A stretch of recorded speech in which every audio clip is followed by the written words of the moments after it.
नमस्कार दोस्तों, आप लोगों का स्वागत है हमारे इस चैनल पे। दोस्तों, आज का जो टॉपिक है सीजीटेट 2022 का भाग नंबर 27 है। समय बहुत कम है, इसलिए थोड़ा जल्दी-जल्दी करना पड़ रहा है ना? तो आज का जो टॉपिक है वहाँ सामाजिक अध्ययन का है, पेपर 2 का, जिसमें से 30 महत्वपूर्ण क्वेश्चन आंसर हम लोग देखने वाले हैं, जो कि काफ़ी इंपॉर्टेंट है, आने की संभावना रहता है, ठीक है? तो फिर दोस्तों, अगर चैनल पर नया हो तो चैनल को सब्सक्राइब कर देना, बेल आइकन को ज़रूर दबा देना और पीडीएफ चाहिए तो टेलीग्राम चैनल पर ज्वाइन करना, वहाँ से आप लोगों को फ्री पीडीएफ मिल जाएगा। चलते हैं वीडियो की तरफ। यहाँ पर आप लोगों के लिए जो होमवर्क दिया था उसको हम देख लेते हैं पिछले वीडियो में कि अवधान को केंद्रित करने की आंतरिक दशा नहीं है। तो इसका जो आंसर आ जाएगा प्रकृति। प्रकृति जो है आंतरिक दशा नहीं है अवधान को केंद्रित करने की। आज का जो पहला क्वेश्चन है उसको देख लेते हैं। निम्नलिखित में से कौन सा मूल अधिकार नहीं है? तो मूल अधिकार कौन सा नहीं? देखिए, सामाजिक अध्ययन के तहत पढ़ रहे तो फिर हम लोग थोड़ा जीएस को भी देखने वाले हैं, क्योंकि ये आता ही ये क्वेश्चन, क्योंकि 60 अंकों का पूछा जाएगा, बहुत ही ज़्यादा अच्छा है। क्या बोल रहे हैं कि निम्नलिखित में से कौन सा मूल अधिकार नहीं है? तो इसका जो आंसर क्या रहेगा वहाँ संपत्ति का अधिकार। संपत्ति का अधिकार जो है मूल अधिकार नहीं है। तो कौन सा अधिकार है यहाँ? यहाँ जो है कानूनी अधिकार है, क्योंकि हम भारतीय संविधान ने हमको 7 मूल अधिकार दिए थे। अब 7 में से एक तो हट गया, कुल मिला कितना बचा? 6 बचा है। तो यहाँ पर मैंने लिख दिया है कि भारतीय संविधान के अनुच्छेद 31 में वर्णन था। पहले संपत्ति का अधिकार जो है अनुच्छेद 31 में वर्णन था, किंतु 44वें संविधान संशोधन अधिनियम जो लाया गया था 1978 में, उसमें संपत्ति के जो अधिकार है उसे मौलिक अधिकार से हटाकर विधिक अधिकार में परिवर्तन कर दिया, यानी कि कानूनी अधिकार दे दिया गया। अब इसे कौन से स्थान पर रखा गया है? वर्तमान में इसे अनुच्छेद 300 ए के तहत, यानी कि 300 ब्रैकेट में ए के तहत इसे रखा गया है। आपको याद रखना है भारतीय संविधान कितने मूल अधिकार दिए हैं? 6 है अभी वर्तमान में, जबकि कानून जो संपत्ति का अधिकार है वहाँ कानूनी अधिकार है, मूल अधिकार नहीं है। दूसरा प्रश्न है, अकबर की राजस्व व्यवस्था उसके अधिकारी के नाम से जानी जाती थी। क्या है? अकबर के जो राजस्व व्यवस्था है उसके कौन से अधिकारी के नाम से जानी जाती थी? उसका नाम क्या है? ऑप्शन है टोडरमल है, बीरबल है, बैरम खां है या फिर आसफ खान है। इसका जो आंसर आ जाएगा वहाँ टोडरमल आ जाएगा, ठीक है। उस जो व्यवस्था है उसे कहा जाता था दहसाला प्रथा, ठीक है, दहसाला प्रथा भी कहा जाता था या फिर टोडरमल व्यवस्था भी कहा जाता था उसको। और टोडरमल इस विभाग के राजस्व अधिकारी थे, राजस्व मंत्री थे। तीसरा प्रश्न है कि निम्न में से कौन सा शहर मौर्य साम्राज्य की राजधानी थी? यानी कि जो मौर्य साम्राज्य का समय चल रहा था देश में, तो उस समय जो है मौर्य साम्राज्य की जो राजधानी थी वह कौन सी थी? ऑप्शन है पाटलिपुत्र, दूसरा है सांची, तीसरा सारनाथ और रतनपुर। इसका जो आंसर आ जाएगा वहाँ पहला नंबर आ जाएगा, ठीक है। पहला नंबर अर्थात जो पाटलिपुत्र है वहाँ चंद्रगुप्त मौर्य, उस समय चंद्रगुप्त मौर्य हुए थे और इसका जो शासनकाल है लगभग 320 ईसा पूर्व से स्टार्ट हुआ था। तो उसी समय जो है मौर्य साम्राज्य जो है पाटलिपुत्र को राजधानी बनाया था, जो वर्तमान में अभी क्या है, पटना, जो बिहार के पटना है वही आसपास का एरिया था। तीसरा प्रश्न है, मैनपाट का संबंध किससे है? तो छत्तीसगढ़ में जो एक स्थान है मैनपाट, वहाँ को कौन से, यानी कि किस क्षेत्र के लिए संबंधित है, किस क्षेत्र के लिए विख्यात है छत्तीसगढ़ का? ऑप्शन है कि धार्मिक स्थल है, शरणार्थी स्थल है, ऐतिहासिक स्थल है या फिर युद्ध स्थल है। इसका जो आंसर आ जाएगा वहाँ शरणार्थी स्थल है। हालांकि मैनपाट जो है प्राकृतिक स्थल भी है, ठीक है, एक चीज़ को याद रखना, प्राकृतिक स्थल है, वहाँ पर झरना भी है और बहुत ही अच्छा ठंडा प्रदेश है, तो फिर अच्छा लगता है उधर। तो यहाँ पर क्या बोला गया है कि संबंध किससे है? तो शरणार्थी स्थल से, क्योंकि 1962 में तिब्बती जो शरणार्थी हुए थे, तिब्बती शरणार्थियों को यहाँ पर बसाया गया था। और तिब्बती शरणार्थी जो है रायपुर में आता है, कब आता है? जब ठंड में स्वेटर बेचने के लिए आता है ना, तो स्टॉल लगाता है वहाँ पर। उसके बाद है पांचवा प्रश्न है कि मुगल शासक काल में भारत में व्यापार के लिए आने वाले प्रथम यूरोपियन कौन थे? यानी कि जिस समय मुगल कालीन चल रहा था 1526 के बाद से, तो उस समय जो है भारत में व्यापार करने के लिए कौन से यूरोपीय शासक आए थे, यानी कि कौन से यूरोपीय व्यक्ति आए थे जो कि मिलने आए थे मुगल सम्राट से?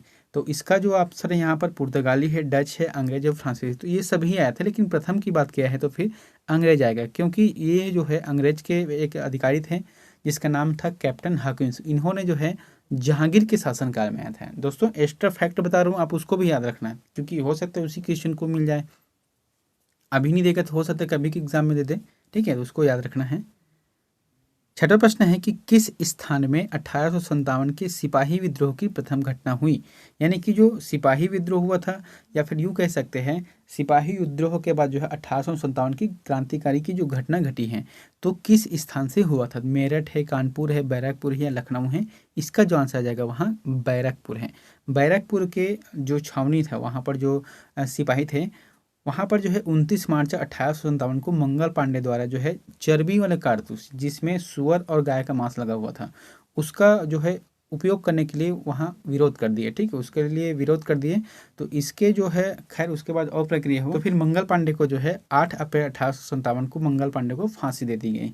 तो यही जो है इसका प्रमुख कारण था सिपाही विद्रोह का। इसके बाद जो है घटना घटने लगी, उसके बाद 1857 की जो क्रांति है वहाँ हुआ। सातवां प्रश्न है कि निम्न में से कायंत्री कौन सा चट्टान है। जो चट्टान का नाम है कायंत्री, तो कायंत्री जो है कौन सा चट्टान का नाम है। यहाँ पर लिखा है पहला आर्कोस है, कि ग्रेनाइट है, कि चारनोकाइट है, या फिर संगमरमर है। इसका आंसर जाएगा संगमरमर, जो कि इसका आंसर रहेगा कायंत्री चट्टान का।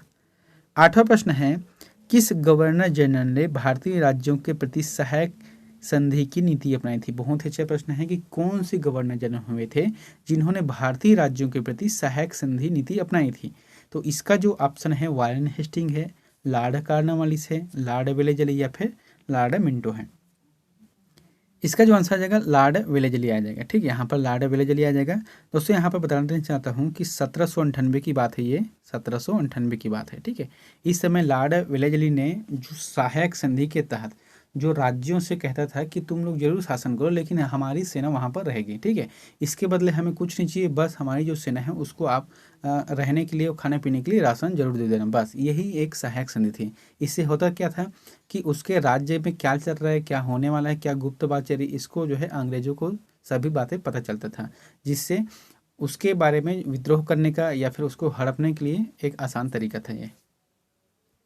नौवां प्रश्न है कि भारतीय संविधान के अनुसार लड़की लड़के के उम्र विवाह की समय होनी चाहिए।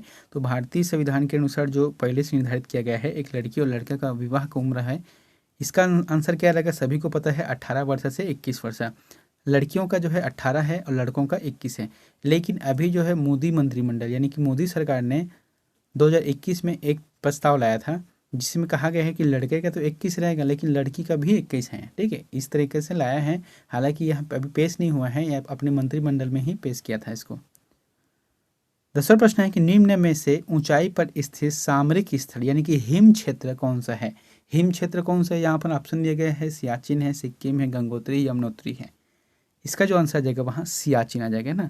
सबसे अधिक ऊंचाई पर स्थित है हिम क्षेत्र सिक्किम है, सॉरी यहाँ पर सियाचिन है। इसके बारे में देख लेते हैं कि सियाचिन हिमालय की पूर्वी काराकोरम जो पर्वतमाला में भारत पाक नियंत्रण के पास है। ठीक है, लगभग एक हिमानी है यानी कि हिम का बड़ा हुआ जो हिमालय यानी कि हिम का बना हुआ है। ठीक है, मतलब बर्फ का बना हुआ है और इसकी ऊंचाई लगभग 5400 मीटर है समुद्र तल से। 11वां प्रश्न है कि सूर्य के किस किरण का अवशोषण ओजोन परत द्वारा किया जाता है। तो सूर्य के जो कौन से ऐसे किरण निकलते हैं जिसका अवशोषण ओजोन परत द्वारा किया जाता है। ऑप्शन है पराबैंगनी, एक्स किरण, गामा किरण, इनमें से कोई नहीं। इसका जो आंसर आ जाएगा पराबैंगनिक किरण। जैसे कि ये पृथ्वी है, ठीक है, तो यहाँ पर जैसे कि वातावरण है तो सूर्य के जो निकलने वाली पराबैंगनिक किरण है इसको रोकने का काम करती है ओजोन परत। जो कि पराबैंगनिक किरण ऐसे है कि किसी भी इंसान के त्वचा में पड़ता है तो उसको त्वचा का कैंसर जल्दी हो जाता है, उसका त्वचा खराब हो जाता है। ठीक है, तो ये जो है कारण है। और ओजोन परत जो है अब धीरे धीरे छिद्र होने लग गया है क्योंकि प्रदूषण बढ़ रहा है।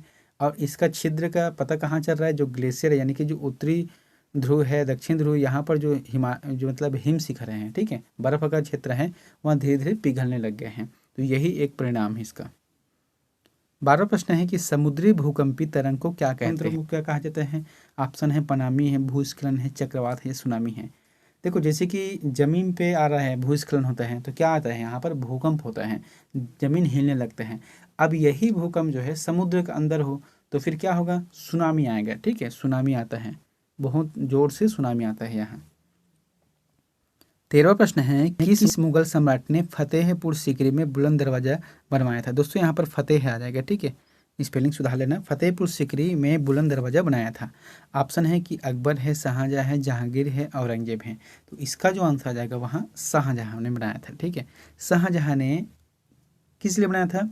गुजरात विजय के उपलक्ष्य में शाहजहाँ ने गुजरात में छोड़कर वहाँ यूपी के लखनऊ से 40 किलोमीटर दूर, कहाँ? फतेहपुर सीकरी, है ना, फतेहपुर सीकरी में यहाँ बुलंद दरवाजा का निर्माण कराया है। और कब निर्माण कराया है? 1573 में जब गुजरात विजय किया है तब जाके उत्तर प्रदेश के फतेहपुर सीकरी में बुलंद दरवाजा का निर्माण कराया है। इसको याद रखना है। 14 प्रश्न है कि सती प्रथा के विरुद्ध कानून बनाने वाले गवर्नर जनरल का नाम था। बहुत ही अच्छा प्रश्न है। तो जो सती प्रथा, यानी कि आप लोगों को पता है कि पति की मृत्यु के बाद पत्नी को जलती चिता पे बैठना पड़ता था, तो ये जो है इसके विरुद्ध कानून बनाया था। तो कौन से गवर्नर जनरल है? ऑप्शन है लॉर्ड विलियम बेटिक है, लॉर्ड डलहौजी है, लॉर्ड रिपन है, लॉर्ड कॉर्नवालिस है। इसका आंसर जाएगा लॉर्ड विलियम बेटिक है। इन्होंने जो है 1828 में, और किसके सहयोग से? राजा राम मोहन राय के सहयोग से यहाँ कानून लाया था सती प्रथा के विरुद्ध।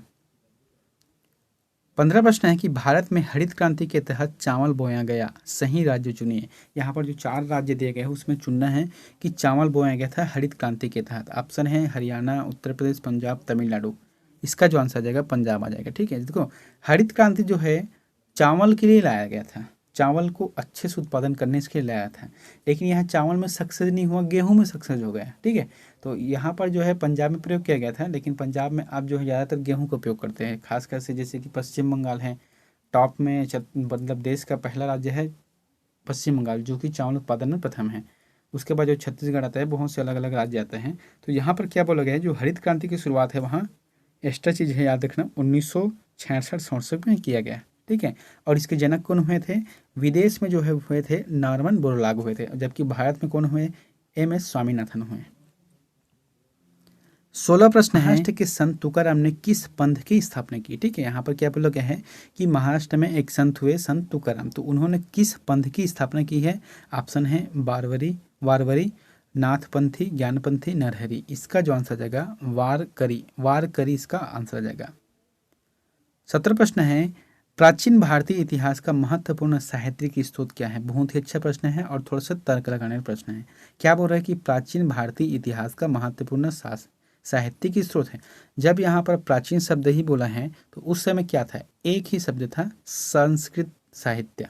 जो संस्कृत साहित्य का प्राप्त होता है वहाँ पर, जो कि साहित्यिक स्रोत है जिससे इतिहास पता चलते हैं, वो तो मध्यकालीन भारत आने पर, यानी कि मध्यकाल के समय जो बाहर से मुसलमान आए, ठीक है, मुगल आए, उसके बाद जो अंग्रेज आए, तो ये वो जो है फारसी साहित्य है, उर्दू साहित्य है और अलग अलग जो अंग्रेजी है उसमें लाया गया था। लेकिन जो प्राचीन भारत की बात की जाए तो फिर संस्कृत साहित्य ही इसका प्रमुख स्रोत है। उसके बाद 18 प्रश्न की भोरमदेव मंदिर किस वंश के राजा के काल में निर्मित किया गया था? तो छत्तीसगढ़ में भोरमदेव मंदिर है, ठीक है, जिसे छत्तीसगढ़ का खजुराहो भी कहा जाता है। तो वहाँ जो है किस वंश के राजा ने के काल में निर्मित हुआ है? ऑप्शन है छिंदक नागवंश, नलवंश, फणी नागवंश या फिर कलचुरी वंश। तो इसका जो आंसर आ जाएगा फणी नागवंश। फणी नागवंश के शासनकाल में बनाया था। और फणी नागवंश के शासक कौन हुए थे? जब बनाया तो गोपाल देव हुए थे, जो कि 1089 में कवर्धा के जौरा ग्राम के पास इसका निर्माण कराया गया था। और खजुराहो का, यानी कि छत्तीसगढ़ का खजुराहो कहा जाता है इसके। 19वां प्रश्न है, मलिक मोहम्मद जैसी किस ग्रंथ के रचयिता थे? तो मलिक मोहम्मद जैसी जो है किस ग्रंथ के रचयिता थे? ऑप्शन है रानावत, पद्मावत, कुसुमावत या फिर कृष्णावत। इसका जो आंसर आ जाएगा पद्मावत आ जाएगा। ठीक है, पद्मावत के रचयिता थे। इसके बाद हम देखे थे कि मलिक मोहम्मद जैसी हिंदी साहित्य के भक्ति काल की निर्गुण प्रेमाश्रयी धारा के कवि थे। 20वां प्रश्न है कि चंद्रगुप्त मौर्य का प्रधानमंत्री कौन था? तो चंद्रगुप्त मौर्य कौन थे? वहाँ मौर्य साम्राज्य के संस्थापक हुए थे। इसका प्रधानमंत्री कौन है? ऑप्शन है बाणभट्ट, चाणक्य है, संप्रति या घनानंद है। इसका जो आंसर आ जाएगा वहाँ चाणक्य है। देखो इस समय जो है मगध का शासक कौन था? घनानंद था, जिस समय सिकंदर का आक्रमण हुआ, ठीक है, बाहरी आक्रमण हुआ, उस समय जो है चाणक्य सोचता था कि मुझे अखंड भारत का निर्माण करना है, जो कि बाहरी आक्रमण को रोकना है। लेकिन घनानंद था इससे मदहोश था, उसको कोई मतलब नहीं था, इसीलिए जो है एक छोटे से बच्चा को तैयार किया जिसका नाम है चंद्रगुप्त। उसको जो है सिखाया, पढ़ाया, छत्री बनाया। उसके बाद जो है उन्होंने अखंड भारत का निर्माण करने में अपना सहयोग दिया है। 21वां प्रश्न है कि भारतीय सेना के सर्वोच्च सेनापति कौन होता है? तो भारतीय जो सेना है, जैसे कि थल सेना है, जल सेना है, नौसेना है, इसके सेनापति कौन होते हैं? सर्वोच्च सेनापति। ऑप्शन है थल सेनाध्यक्ष, भारत के राष्ट्रपति, भारत के प्रधानमंत्री, या फिर CDS यानी कि चीफ ऑफ डिफेंस स्टाफ। इसका जो आंसर आ जाएगा वहाँ भारत के राष्ट्रपति होता है। तीनों सेना के प्रमुख होते हैं भारत के राष्ट्रपति। 22वां प्रश्न है कि इस राज्य में कुल राष्ट्रीय उद्यान और अभयारण्य की संख्या है। तो छत्तीसगढ़ में जो है कुल राष्ट्रीय उद्यान और अभयारण्य की संख्या कितनी है? इसका जो आंसर आ जाएगा वहाँ पहला आ जाएगा। ठीक है, 3 राष्ट्रीय उद्यान हैं और 11 अभयारण्य हैं।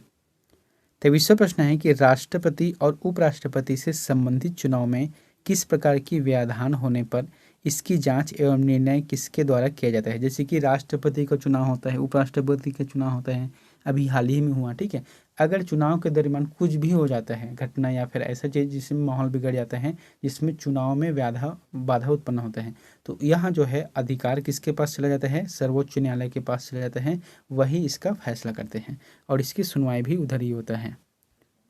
24वां प्रश्न है कि बहुउद्देशीय बांधों में भारत का सबसे, प्रश्न को समझना। बहुउद्देशीय मतलब होता है बहुत से उद्देश्यों को पूरा करने के लिए। जैसे कि एक ऐसा बांध का निर्माण करना जिससे बिजली का उत्पादन होता है, ऐसा बांध का निर्माण करना जो कि खेतों तक पानी पहुंचता हो, या फिर ऐसा निर्माण करना जो कि बड़े बड़े कारखाना है उसमें पानी देना है। जैसे कि छत्तीसगढ़ में कौन सा है? महानदी है। महानदी से जो है बिजली उत्पादन भी किया जाता है, भिलाई स्टील प्लांट को पानी भी दिया जाता है, नया रायपुर में पानी जाता है, खेतों तक पानी जाता है। तो ये जो बहुउद्देशीय है, ठीक है, तो भारत में बहुत सारे बहुउद्देशीय हैं, उसमें से सबसे लंबा है, ऑप्शन है भाखड़ नांगल बांध है, नागार्जुन सागर बांध है, कोयला बांध है, या फिर हीराकुंड बांध है।